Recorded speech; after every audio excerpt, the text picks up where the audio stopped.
Hey guys, what's up? My name is Anthony, and welcome to another edition of BNA Sports Talk. So, what I really want to talk about today, or one of the things I want to talk about today, before we get into anything else, is the NFL rule changes with the pass interference rule. So, with many things, I try to think, why are people thinking this way? Why are people all bandwagoning one way? Is it because it's morally right, or is it just because it's a popular opinion? What's going on?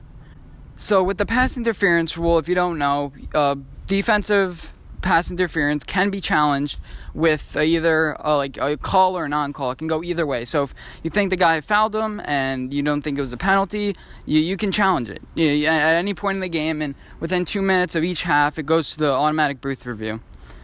So I'm going to explain why I don't necessarily agree with this. I'm just going to take the other side and say why this necessarily might not be a bad thing. Let's start with point number one. Number one is this notion that it's going to take up, an extra 50 minutes every game to review every single pass interference call is just wrong. I get it. You can do some booth reviews on pass interference. The ref really didn't see it, and they're confused themselves. But, adding a different review isn't going to shorten or lengthen the game at all. With other calls, like did he get 2 feet in? Did he put his elbow in before he got his 2 feet? Different things like that. That didn't really add to the length of the game that much. There's only 1 to 2 challenges every single game.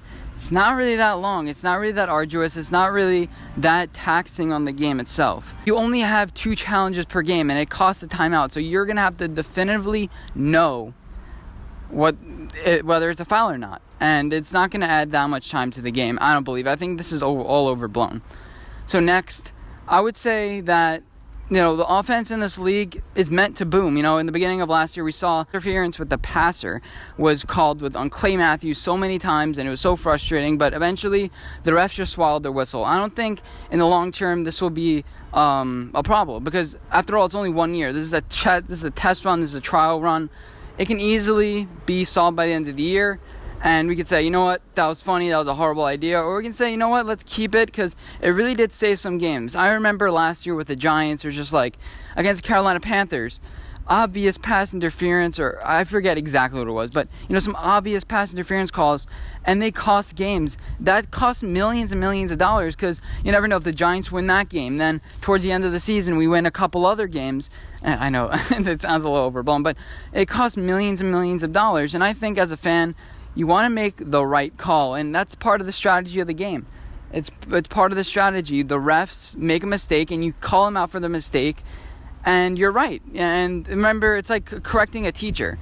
If a teacher said something wrong, but you feel like some people may be confused about it, so you raise your hand. It's like, oh, did you mean to say that 2 squared is 17, or did you misspeak? Or because that can lead to more confusion down the road, and it can lead to more and more problems because you don't fully understand it, and then you get the question wrong on the test, and then that test leads to you failing the class, and then that class leads you to pick up a career with drugs and a life of crime. I'm just kidding, it's not that eccentric, but I think you guys get the ripple effect that one call can make on the entire league. Everyone will be at ease, and you could say that, the ref's mistake, the human error is part of the game. And it always will be. Every single call is not going to be challenged. And that's just the name of the game. You're going to have to pick your spots. Some coaches like challenging the plays right away in the beginning of the half to get momentum. Others like holding on to their flag to wait something that could actually have a huge impact on the game. And that's another element of strategy that's going to be in the game. And plus, defenders, I think the effects of it specifically, the defenders are going to be a little bit more soft. They're going to play by the rules, maybe. Isn't it good for teams to play by the rules? Is it just me, or, are defenders, if you're scared of them calling stuff, well, play the game right then. You can get away with something and you cannot. I mean, and it can work in the other way. A ref thought you tripped him, but ended up he tripped on his own feet. So it can go the other way. How many times it's frustrating? I remember in the NBA Finals, Steph Curry tripped over his own feet, and they called a foul on the Raptors. It's like, what are you doing? Even though it's a different sport, I think you can get the same thing if a player ends up tripping over his own feet. The ref is running at 20 miles an hour. Not 20 miles. They're running at, let's say, a measly 10, 12 miles an hour. And they miss it sometimes. I know sometimes running you can't really see the intricacies of what happens, and the refs make mistakes. And I think correcting mistakes is a good thing. It's a short time. It's not going to really impact the speed of the game. The calls are going to be right. The offenses are going to win, but eventually it'll all even out, and we're going to be like, oh yeah, thank God we can challenge some more plays so, it doesn't impact our season. Yeah, but I really want to shift to this next. So what drives you to wake up in the morning and do what you do? Is it to pay the bills? Is it to feed your children? Is it to prove your parents wrong and prove that you could do it? Is it just because everyone else is doing it and you feel like you're supposed to do it? And either way, you get up and you go do what you do. Right or wrong, you go up, you do what you do, and you don't complain and you get to work. And this is the same thing for quarterbacks. Tom Brady, when he was younger, 6th-round draft pick. Oh no, this guy sucks. What is he, like 6'4" and runs a 5.2 40 and can't run for? He's small stature, can't lift. Now Tom Brady is motivated by, he's the old man, he can't do it. So he's motivated by certain things. He wants to do it for his kids, for his family, his love for the game. You know what? If he hated the game of football, he wouldn't be playing right now.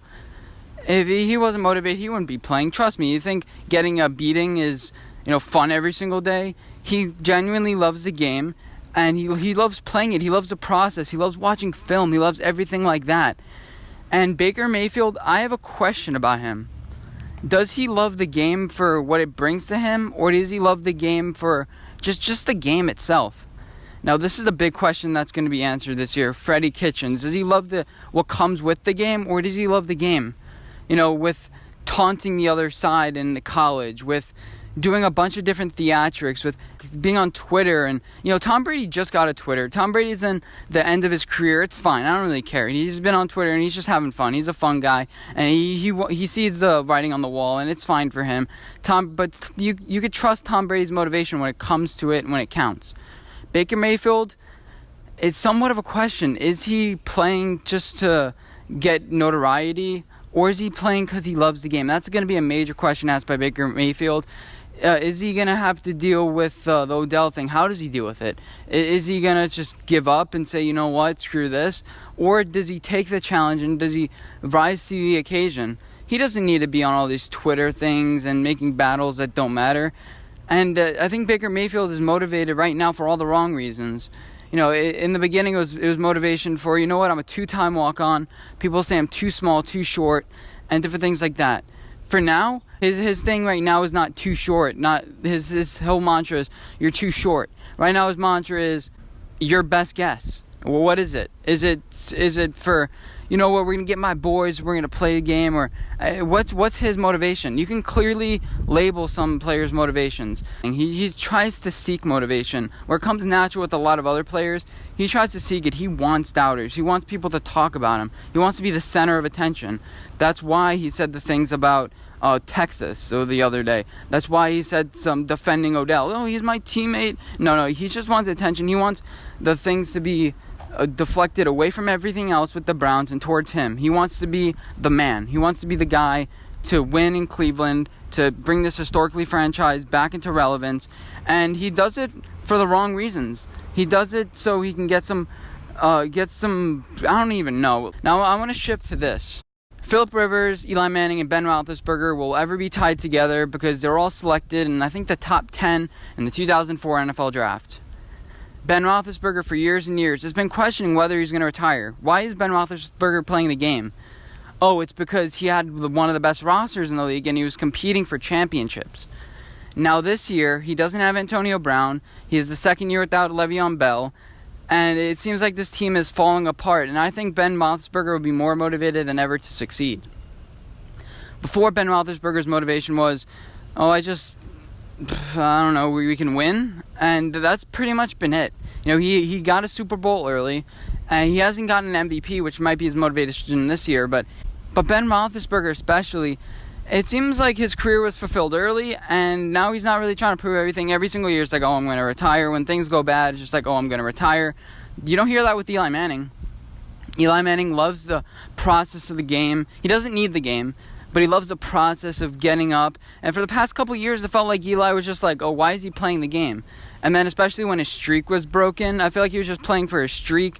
And, you know, he had success early in his career. He had success in 2007, his fourth year in the league, when he defeated the New England Patriots. And then he did it again 4 years later. And now, well, what is there to prove? Eli Manning this year, he's trying to prove that, you know what, I'm not a washed-up quarterback. Now he has an offensive line. He has an actual roster that could compete. He has an up-and-rising defense. And he realizes, you know what, I can actually win this year. There's a guy behind my back now. Before, he's usually a guy drafted in the 4th or 5th round, just like, yeah, right, yeah, David Carr is going to take over me. Yeah, that's right. He was a failed quarterback, and he's 2 years older than me. You had Painter, I think, was one of their backup quarterbacks. Now you have Alex Tanney, Kyle Ouellette. They weren't really a threat. Now, 6th overall pick. That time's ticking. It's a threat. Eli Manning is going to be more motivated than ever this year to succeed. And, yeah, he finally has more motivation. After the Super Bowl years, it felt like there was a couple years just like, well, he's kind of just riding a Hall of Fame career. All he needs to do is just keep on throwing for some yards and not throw 50 interceptions a year, and he's going to be in the Hall of Fame. So Eli Manning kind of felt like, you know what? Yeah, it's just kind of a career. And then Phillip Rivers now, he's going to be more motivated than ever this year. Last year, they got so close. They were one win away from being one win away from the Super Bowl. You know, they defeated the Ravens in the playoffs. They could have had a first-round bye and avoided this whole thing and maybe played the Colts or whoever it would have ended up being for a chance to play the Chiefs, who they ended up beating a couple weeks prior. They could have went to the Super Bowl. And Phillip Rivers realizes how close he was. And now this year, more than ever, he's motivated. He has 9 kids. You think if he wins the Super Bowl this year, he's not going to retire? Yeah, right. He has 9 kids now. He's going to want to go home, see his children grow up and live on wherever he lives, and he's going to ride off into the sunset. If he wins this year, he's going to be gone, in my opinion. I think he's done. And he wants to he's taking a beat. You think people, Eli Manning, Ben Roethlisberger, want to every single year take a beating, every single year, and even though they're getting paid handsomely for it, I think they really want to do it now. Phillip Rivers finally has a roster for the first time in 10 years, and there's pressure on him.